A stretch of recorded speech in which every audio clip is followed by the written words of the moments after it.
اکثر ایک سوال ذہن میں آتا ہے، کیا ایمان اور دنیاوی کامیابی ایک دوسرے کی ضد ہیں؟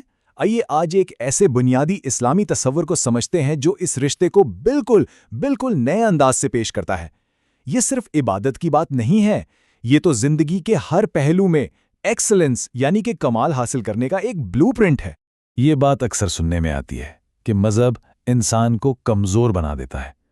عام خیال یہ ہے کہ دین صرف صبر سکھاتا ہے، ترقی کرنا نہیں۔ لیکن کیا یہ سچ ہے؟ آج ہم اسی سوچ کو چیلنج کرنے جا رہے ہیں۔ لیکن اسلام نے کبھی کمزور ذہن پیدا نہیں کیے، اس نے پیدا کیے احسان والے لوگ۔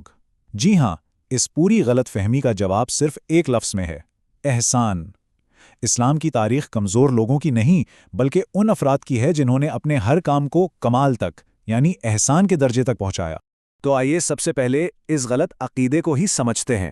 یہ ایک ایسی آرام طلبی ہے جو ایمان کے بھیس میں چھپی ہوتی ہے اور ہماری ترقی کی راہ میں سب سے بڑی رکاوٹ بن جاتی ہے۔ تو یہ منفی سوچ ہے کیا؟ اس کی 3 نشانیاں ہیں۔ پہلی، کام کم سے کم کرنا۔ دوسری، امیدیں آسمان تک رکھنا۔ اور تیسری، جب ناکام ہو گئے تو سارا الزام قسمت پر ڈال دینا۔ یہ اسلام نہیں ہے، یہ ہے ایمان کے پردے میں چھپی ہوئی سستی اور آرام طلبی۔ اچھا، تو اگر وہ سوچ غلط تھی تو پھر صحیح راستہ کیا ہے؟ یہاں ہم واپس آتے ہیں اسی لفظ پر، احسان۔ آئیے اس کے اصل مطلب کو سمجھتے ہیں۔ یہ وہ نقطہ ہے جہاں خلوص اور کمال آپس میں مل جاتے ہیں۔ دیکھیے، احسان کی تعریف سننے میں بہت سادہ ہے، لیکن اس میں گہرائی بہت ہے۔ احسان وہ حالت ہے کہ ہم اپنا ہر کام بہترین طریقے سے کریں، اس احساس کے ساتھ کہ بھلے ہی کوئی اور دیکھ رہا ہو یا نہ ہو، اللہ ہمیشہ دیکھ رہا ہے۔ اصل طاقت، اصل موٹیویشن اسی اندر کے احساس میں چھپی ہے۔ اور ہاں، ایک بات بالکل واضح کر لیں، احسان کا مطلب پرفیکشنسٹ ہونا یا غلطی نہ کرنا بالکل نہیں ہے۔ نہیں، اس کا مطلب ہے خلوص، یعنی نیت صاف ہو، اور ایکسلنس، یعنی اپنی پوری صلاحیت لگا کر کام کو انجام دینا۔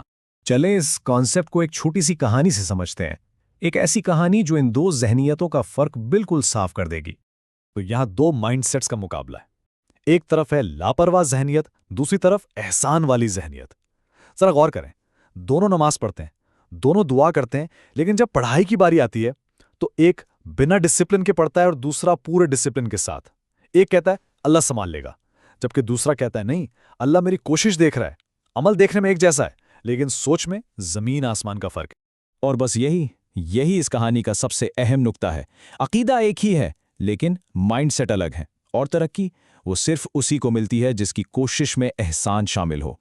اب یہ مائنڈ سیٹ صرف پڑھائی تک محدود نہیں ہے۔ احسان کا یہ اصول زندگی کے ہر شعبے میں، ہر کام میں ایکسلنس کی بنیاد رکھتا ہے۔ یہی وہ چیز ہے جو ہائی اچیورز یعنی کامیاب ترین افراد پیدا کرتی ہے۔ جب ہم احسان کی ذہنیت اپناتے ہیں نا، تو یہ ہماری شخصیت میں کمال کی خوبیاں پیدا کرتا ہے، جیسے کہ روٹین میں ڈسپلن آ جاتا ہے، کیوس یا افراتفری میں بھی فوکس رہتا ہے، عزائم تو بلند ہوتے ہیں لیکن عاجزی کے ساتھ، اور انسان اپنے کام میں کمال حاصل کرتا ہے لیکن تکبر کے بغیر۔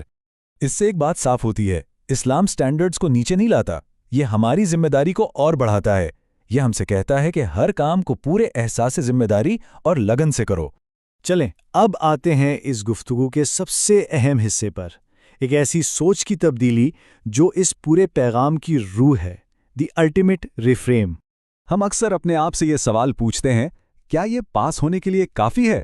یہ سوال ہمیشہ منیمم سٹینڈرڈ کی بات کرتا ہے، بس اتنا کر لو کہ کام نکل جائے۔ لیکن احسان کی سوچ ہم سے ایک بہتر سوال کرواتی ہے۔ یہ سوال ہے، کیا یہ کام میری روح کے شایان شان ہے؟ اب سٹینڈرڈ باہر سے نہیں، اندر سے آ رہا ہے۔ یہاں کوشش خود عبادت بن جاتی ہے۔ ایک دن ہر انسان کو اللہ کے سامنے کھڑا ہونا ہے، اور اس دن صرف نیتوں کے بارے میں نہیں پوچھا جائے گا، اس دن کوشش کے بارے میں بھی پوچھا جائے گا، ہماری ایفرٹ دیکھی جائے گی۔ تو اس پوری بات کا خلاصہ یہ ہے، ہائی اچیورز قسمت والے نہیں ہوتے، وہ احسان پر عمل کرتے ہیں۔ کامیابی کوئی لک کی گیم نہیں ہے، یہ ایک سوچا سمجھا انتخاب ہے، مسلسل کوشش کا نتیجہ ہے۔ تو اب سوال یہ نہیں رہ جاتا کہ احسان کیا ہے، اصل سوال تو یہ ہے کہ ہم اپنی زندگی میں احسان کیسے لائیں گے، آج اپنے کس کام میں اس کا مظاہرہ کیا جائے۔